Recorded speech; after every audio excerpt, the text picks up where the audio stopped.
6 minutos sobre as 6 da tarde, última hora do programa. Estamos a xoves pola tarde. Hai unha cita sempre con Nusca Chousa, a quen lle agradecemos enormemente que desafiando temporais contra viento aquí, e marea. efectivamente. Contra viento e marea, Nusca aparece aquí para anunciarvos que é a fin de semana, tranquilos. Pois ten que estar a terra tan chea de auga. Tamén choupada, Claro, tamén choupada que é esa lameira. Como é posible que saia nada da terra con tanta humidade como hai agora mesmo, Nusca? Si levantas os tallos ou con bancales ou así, se é un sitio escorreito, sí que se pode ainda ter, ou sea, eu teño ainda cousas para comer na horta, pero tamén teño outros sitios que podía ter a opción de plantar arroz. Sí, daría, se ven o arroz. Sí, teño que empezar a valoralo. Bueno, pois a ver se isto pasa, que pasará como claro. sempre pasou. Sí. Non hai mal que Nunca cen choveu, anos que non escapara. Pois hai que agardar que isto non vai a tardar moito xa. Ademais temos aí a primavera de camiño. A volta da esquina, Xa non cando queda nos damos nada. de contas estamos na playa. Que sí. Saberás. Pois imos ver que nos contan os ointes da tarde a través do WhatsApp. Por certo, vou dicir dentro dun cachiño o número de WhatsApp para que os ointes da tarde poidan enviar as súas dúbidas. É o 627-751-962. 627-751-962. Hoxe o mellor non dá tempo, se tes unha dúbida así moi forte, pero para a semana que ven ou a seguinte, o xoves pola tarde, aquí Nusca vai pasar consulta a todo o que vos que irades comentar con ela. Como fixo esta ointe do programa que di hola, feliz ano novo, onde vai? Isto recórdanos que vamos un pouco fora un pouco retrasados, estamos aquí enrollarnos por el río.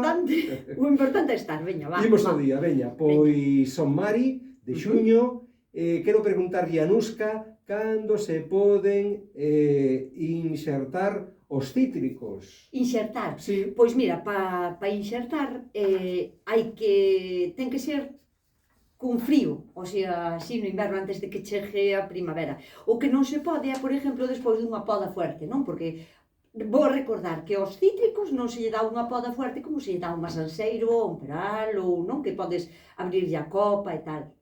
Son podas máis lixeiras. Pero se por algún motivo decides podalo por algunha cousa, pois aí non insertaremos. O sea, millor é co frío, o sea, agora en febreiro e marzo serían os millores meses para insertar un naranxeiro, un limoeiro ou o que queira insertar. Direille tamén que se o que quere é conseguir un árbol novo a partir dun árbol que xa ten, que lle recomendo os sacodos aéreos, porque os sacodos teñense que facer con caloriño suave, entón a partir de marzo tamén o pode intentar. Perfecto. Así que... Quedou clariño? Sí, espero que sí, A ver se hai sorte. Temos aquí unha amiga de Oleiros, Nusca. Vive en Oleiros, vive a carón do mar, como a canción, a carón do mar, vive esta muller, que a ver que nos pregunta, di... Hola Nusca, é sobre a poda e os coidados da árbore dos aguacates. Teño na horta 2. Un veu cun froito e xa non dá máis, e outro aínda hoxe non botou nada, a follas. Mercado en Viveiros o mesmo día? Xa. Faltaría o dato de canto tempo fai que os comprou, porque... Claro, é tamén importante, porque ao mellor se os comprou o ano pasado ou fai 2 anos, non son árboles que sean árboles como logrados para dar froito. Estou falando de aguacates, que outros ao mellor poden empezar a dar antes. Que pasa que deu un fruto ou traía un fruto o árbol? Vou vos explicar polo que é, porque os árboles de aguacate, cando chos vendenchos inxertados, non é de cuña, porque de cuña poden tardar 12 ou 15 anos en dar fruta, en seren árboles grandes.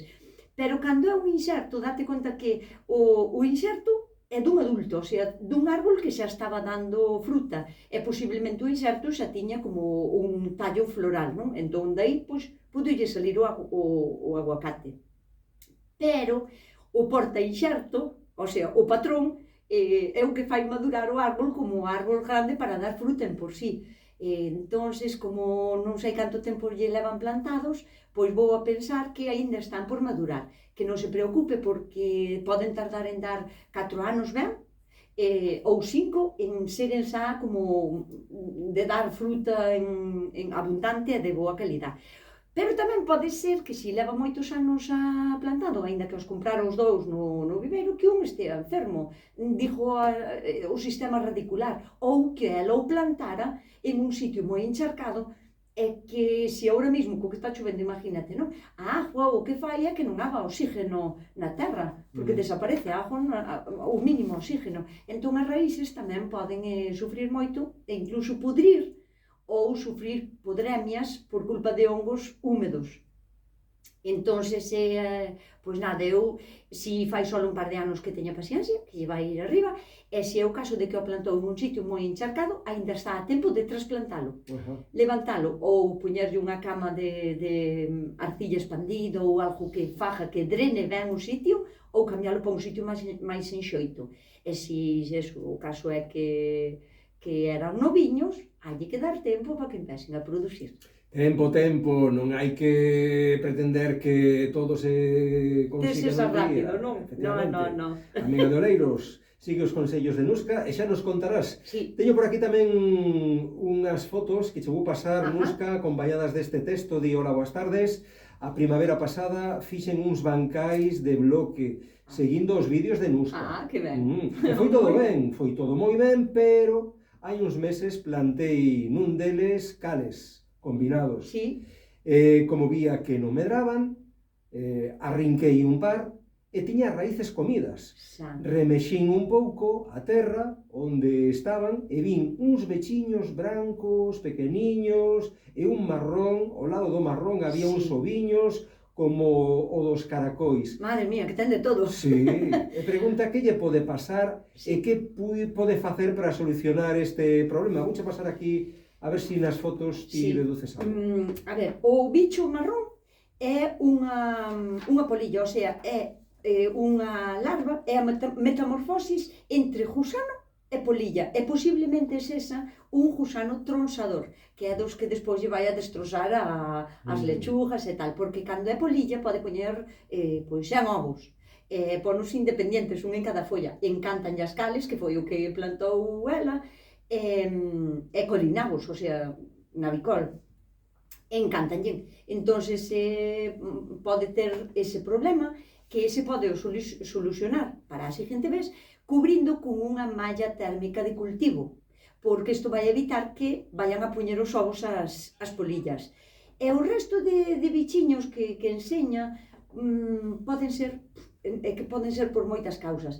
É que non se ve tampouco moi ben na foto, pero que evite, sobre todo, botar esterco que non estea ben madurado, porque iso é unha bomba de bichiños que crían aí moitas polillas e insectos, poñen os seus ovos na caca. E se está fresca, reséndelle moi ben e van a poñer ali porque queren que a súa prole, cando sala dos oviños, teña xa que comer. Entón, buscan eso. Pois eso, para evitar as polillas, malla térmica cando plante de novo, ou unha malla moi finiña que evite que vayan a poñer ali, non? Que existe un montón de mallas nos agrarios para poder poñela e evitar que as polillas vayan poñer eso. Que evite tamén o arjeiro, o arjeiro fresco e mal compostado. E o dos oviños de caracol, miña filla, que ten de todo. Sí, ten de todo. Os oviños de caracol, para evitar que os caracoles vayan poñer, que tamén poñen, sobre todo na parte máis superficial e onde hai materia orgánica, porque tamén lles gusta iso para poñer os seus ovos, tamén se pode evitar co da malla térmica de cultivo, porque entón non poderían entrar os caracoles. O sea, eu prefiero luchar contra iso que ter que botar insecticidas, molusquicidas ou así, e senón, pois, iso pode tamén botar un pouco de fosfato férrico, que é un molusquicida que non lle fai daño a mascotas nin a tal, é directo para os caracoles e as lesmas. A ver se solucionas o problema, amigo, amiga, e senón, pois, volve a contactar con Nusca e contanos como se vai solventando a cuestión. Teño unha pregunta desde Xermade, de Lugo, que xa traslade. Vale, sí, claro, a ver, desde Lugo. Hola, para poñer unha laranxeira, un mandarino, un limoeiro é un aguacate enxermade, de que clase collo? Ai, madre mía. Bueno, que conste que Lugo é un pouco máis complicado poder levar a bo término un aguacate. O primeiro que lle vou recomendar é que o sitio que escolla para plantar calquera froiteira que sexa en xoito, o sea, que non encharque agua agora mismo no mes de xaneiro ou así. Nese sitio onde encharque agua agora mismo, aí que non plante frutales, porque as raíces van a sufrir un montón e posiblemente non vayan arriba. O segundo que lle vou recomendar é que busque un sitio que teña abeiro do vento, sobre todo do norte, do nordés e así. Porque estamos falando de, cos aguacates, estamos falando de un árbol que é subtropical e precisa que non lle dea moito vento. Sufre moitísimo co vento. E con estas dúas observacións para plantalo, os millores que se dan aquí en Galicia é o bacon e o jas. Son os que temos todos. E se pudese comprar un de cada millor, porque se van a axudar ca polinización cruzada. En canto aos limoeiros, eu recomendolle pois o limón de toda a vida, aínda que teña a tona un pouquinho máis grosa, o que é o Lisbón. O Lisbón, que é o que temos aquí, aínda que teña, pero aguanta moito mellor as humedades, os fríos, e sobre todo en Lugo, non? Pois un tipo de naranxa, eu penso que naranxa non vai ter problema con casi ninguna, pero recomendo a Nabel, a tipo Nabel, a Nabelina, porque é a que máis me gusta, que é ese tipo de naranxa que ten pola parte de abaixo como un cuiño, e que en dentro lle nase como se fora outra naranxa, con uns gajiños máis pequeniños. Ese é a tipo Nabelina, a tipo Nabel, que é moito máis rica. Pero en canto ás mandarinas, a máis resistente aos fríos, é o que é tipo Clementina, aunque teña un pouquiño de cuñas, porque as outras sí que son un pouquiño máis delicadas e son de outro tipo de climas. Pois eu creo que xa te contestaches todo, eh? Sí, eu penso que sí, máis vai a plantar de todo, o sea, ten unha horta grande, grande. Vai ter unha horta variada, máis non poder. Mas quero que me diga despois co tempo que tal lle foi. Veña, non tardes moito en responder, en contarnos como che foi. Teño outra consulta por aquí, destas que me encanta recrearme nelas, porque di... Noraboa polo maravilloso programa, encántame. Que guai. Pensei que era unha deses racimo que a ti che gusta tamén. Ten moita pregunta incluída. Quería preguntarlle a experta Nusca se as orquídeas poden coller cochinilla algodonosa. Collen, vaya se non collen. O sea, me imagino que esa será un problema que ten, ou é unha curiosidade. Di, ademais, que o santo remedio que deches aquí no programa para cochinilla algodonosa, que é maravilloso, entón. Debe ser que lle fui ben. Mira, cando temos cochinilla, sí que pode coller, mas é un problema que flipas, o sea, a cochinilla é moi puñetera de quitar.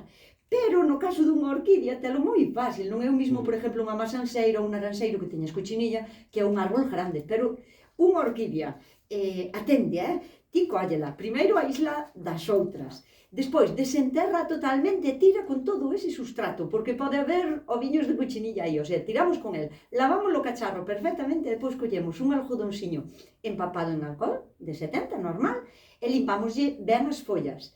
Despois lavámola ben en un chorro de agua, ainda que sea na ducha, raíces, follas por arriba, por abaixo, e na maseta ben lavadiña, con unha pouquiña de lejía se fai falta, e con sustrato novo, xa sabemos que a orquídea quere un pH baixo, o sea, ácido, que teña corteza de pino, moita aireación, e nun cacharro que non sea opaco de todo, porque necesitan as raíces, necesitan algo de luz, para que a orquídea vaya ben. Volvela a plantar. E que teña preparado o xabón potásico, igualmente, un litro de agua por 15 mililitros de xabón potásico, e con unhas gotiñas tamén de alcohol, que o teña a man, porque se ve que rebrota a cochinilla por algún lado, xa ten ali preparado, chas, e que lle botes o remedio. E cura facilmente. O problema é cando o temos na horta, a cochinilla, que xa é moi puñetera. Pois aí está, o tema que queríamos comentar tamén con Nusca esta tarde, relacionado coas orquídeas, e agora ven unha consulta que nos fai Monse. A ver, Monse escribiunos desde a Serra do Galiñeiro, no concello de Gondomar, di que está ela. que non se vai cansar de darche as grazas, Nusca, por todo o que lle ensinas, e a Lolo polo alegre, divertida que é. Pois se lle mandaré... Bueno, o Vico a Lolo se lle queda dado, porque o estamos coitando desde a casa. Pois Vico, Lolo. Vico, Lolo. E agora vamos ca pregunta lo que ten Monse. Pregunta, os bulbos ou plantas de cebolas que plantas na primavera son as mesmas para plantar no inverno? Mira,